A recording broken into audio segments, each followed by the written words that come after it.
This is Danny Flexon here for Seconds Out. Delighted to be joined by Richard Brewart Jr. How are you doing? Good. You? Very good, thank you. You're in the co-main next week, Friday, July 22nd, on the Thompson boxing card. Eager to get back out in the ring? Yeah, definitely. I like to be busy, so the faster I'm back in, the more I'm happy. Good stuff. Now, last time we saw you in action, it was your first up at 160. Previously, you've been fighting around 154.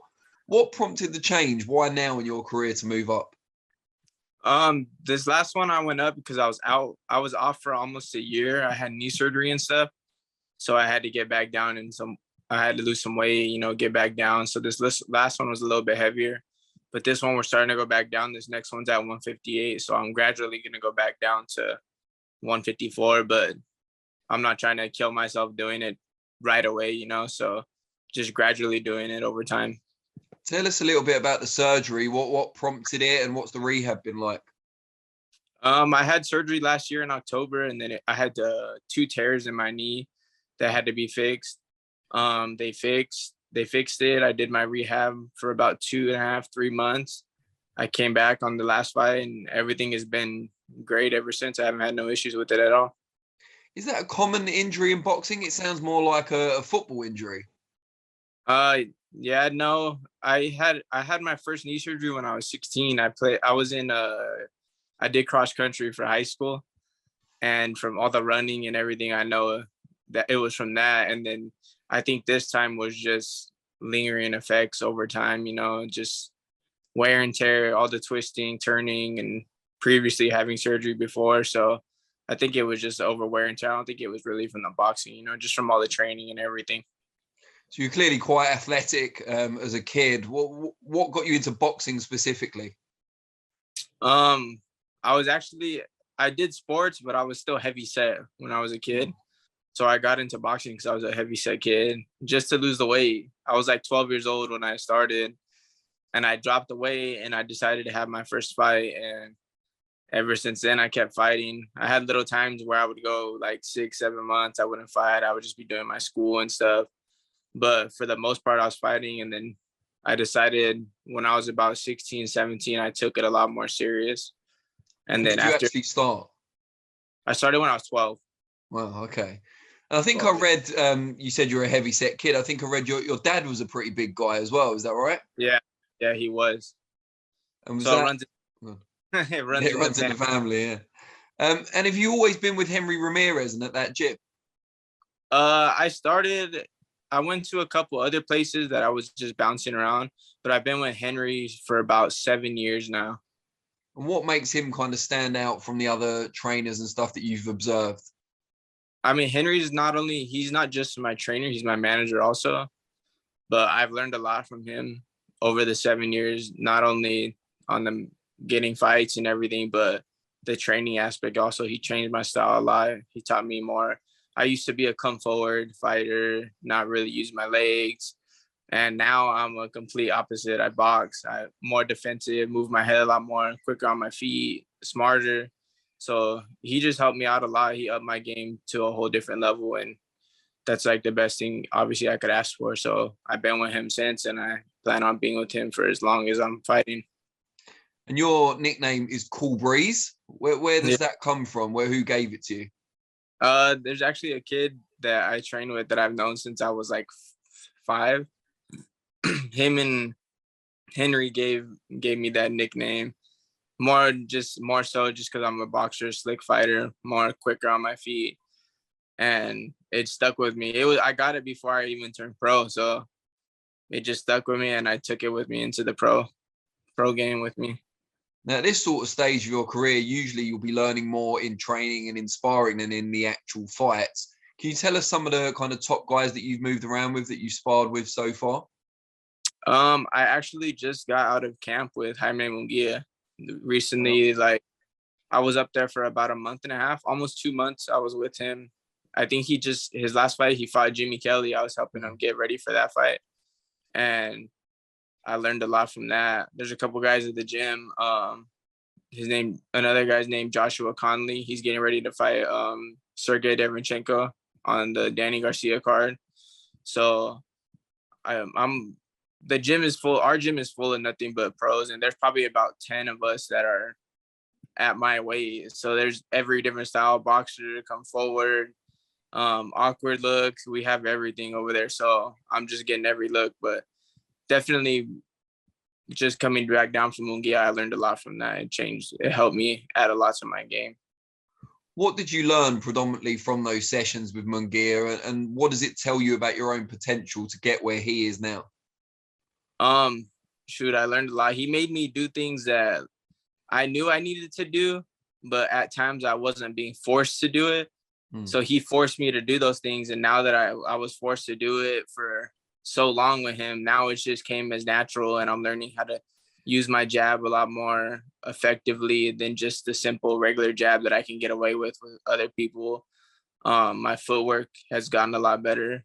Setting up punches off of my defense has gotten a lot better because I had to keep him off of me, obviously, because, man, that guy, his pressure is crazy and he's strong. So obviously you got to keep him off somehow. But I learned a lot up there from him. Definitely helped my confidence big time. And what did it tell you about where you are in relation to world level, which is obviously where he's plying his trade? I definitely see a lot of myself being up there really soon. I've gotten there's a few fights that I'm looking for to get my name a lot more out there.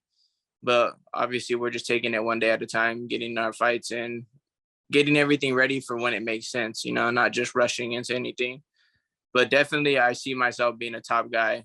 Going up there and sparring and comparing my skill to what I'm doing with another guy that's already at the top, it just showed me like, okay, I'm already there. Just I'm not there in the actual fights yet. Like, I just got to get my name up there and I'll be there hopefully soon. I'm already at that point where I could start getting certain calls. So definitely want to be there really soon. So obviously I'm going to ask now, what are those fights that you've been thinking about? There's two fights that that I have my eyes on. One guy is Joey Spencer. He's with PBC. And then another guy is Xander Zayas with Top Rank, the Puerto Rican kid. So how easy is it kind of politically, I guess, to make those fights come together? You're with Thompson, of course. They work with a number of promoters, so presumably not too difficult? No, I don't think it'll be too difficult. It's just the timing is what's going to make it, if we take long, it's just going to be more of the timing more than getting the fight done. I think the fights will be able to get done really easy. What has made you kind of look at those two guys in particular? We're around the same age. They're around the same amount of fights. They both have a couple more fights than me, I think. One's like 14-0, and I think one's 12 or 13-0. So, but they're just getting the bigger platform because they had bigger amateur careers than what I did. I didn't have a super big amateur career, so you know how that goes. Sometimes you don't get favored over that.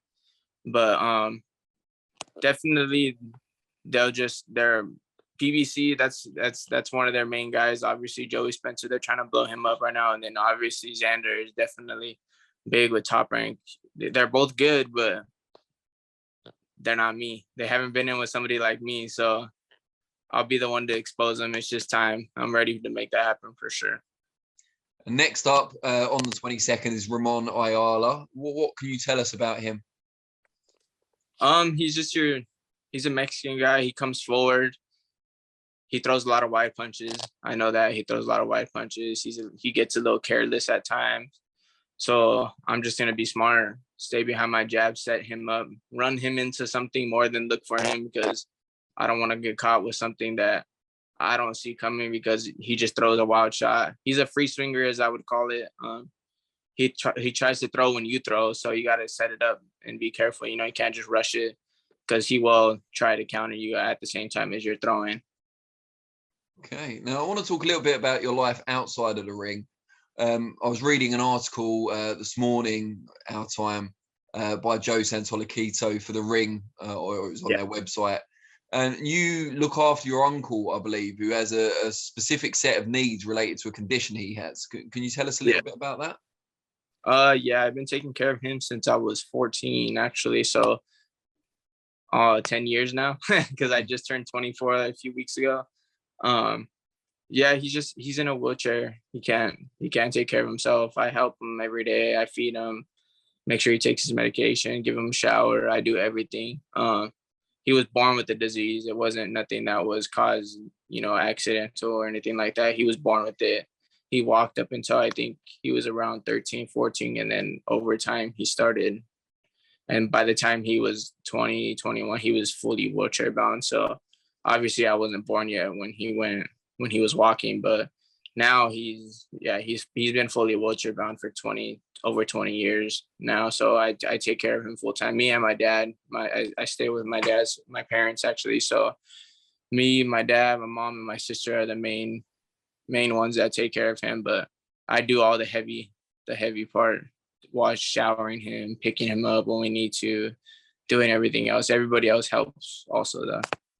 That's admirable. Can it be tough at times? The fact that you have to do that can sometimes be physically draining, I imagine, and then go off for your training 2-3 times a day. Yeah, it can be, but I mean, I've been doing it for so long. It's just, you get used to doing things after so long. So it's just another something I do. It's a part of my day. So it doesn't even bother me. I just do what I got to do and we get everything done. And that's all that matters. Make sure he's taken care of and make sure he's healthy. And that's it. Is he kind of aware of what you're doing in your career? Yeah. He goes, I take him everywhere with me. When I fight, he's at all my fights. I go to my hotels when obviously when they check us in for the fight time and they check us in at weigh-ins and all that, he's there at everything. I take him everywhere with me. So he's fully aware of everything. And is it right that caring for him actually inspired you to do some further voluntary work outside of your family as well? Yeah, I used to work for the school district out here. I want to go back to it, but obviously boxing I'm getting into a point in my career where I got to focus a lot more on boxing. Everything's got 110, 120%, nothing less, nothing. And that's it. So I took some time off from that, but eventually I'll go back to that. I used to work with the special ed kids though at the school district. That was another thing I did. That's what my uncle got me into that, obviously, but obviously boxing is number one right now. So I got to minimize what I'm doing so I could train nonstop and make sure I'm always ready and getting better. Now, before I let you go, I'm sure people will be very interested in watching you fight and your backstory and so on. How can they find you on the different social media platforms? On the main, I use 2 social medias. I mainly use Facebook and Instagram. That's where all my main videos, my posts go. It'll be under my name, Richard Brewart Jr. Facebook also, but Instagram is Richard Brewart Jr. also, all together, no spaces or anything.